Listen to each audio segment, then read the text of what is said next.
Bien, 2012, House Edition, Sinfonía Records produce. ¿Me la quieren otra vez?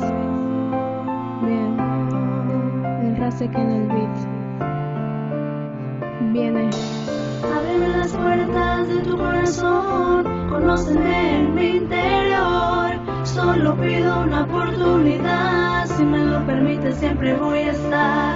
Ábreme las puertas de tu corazón, conóceme en mi interior. Solo pido una oportunidad, si me lo permites siempre voy a estar. Tal vez no soy como esperabas, como las demás mujeres, que no soy tan bonita y tengo muchos aretes, que a mí me gustan las gorras y no las minifaldas, que yo me siento bien siempre sin andar pintada, y aunque esté greñuda nunca te voy a hacer falta, que yo haría todo solo por esa mirada. Yo sé que soy celosa y no lo puedo cambiar, pero a mí me gustas tú y eso no lo puedo negar. Que no mires mis defectos, pero sí mi corazón, que para ti siempre será sincero.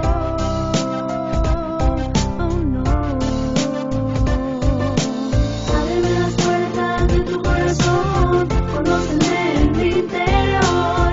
Solo pido una oportunidad, si me lo permites siempre voy a estar. Ábreme las puertas de tu corazón, conóceme en mi interior.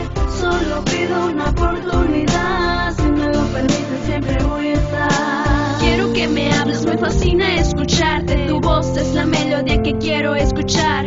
Al despertarme, me encantan los 90 junto con los 60, pero más me gustas tú, que no seas de esa época. Me gustan los grafitis y calzo Nike. No hablo inglés y no entiendo cosas que dices. Me gustan los carros y no sé conducir. No me gustan los vestidos, pero mucho salir.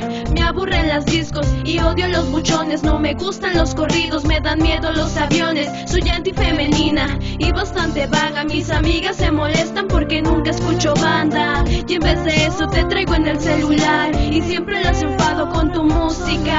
Lo que para ella ha servido, para mí sí son canciones. Que me hables en el Face y me siento importante, que me quieras de verdad, eso es lo único que quiero. Y si lo logro sería mi más grande sueño.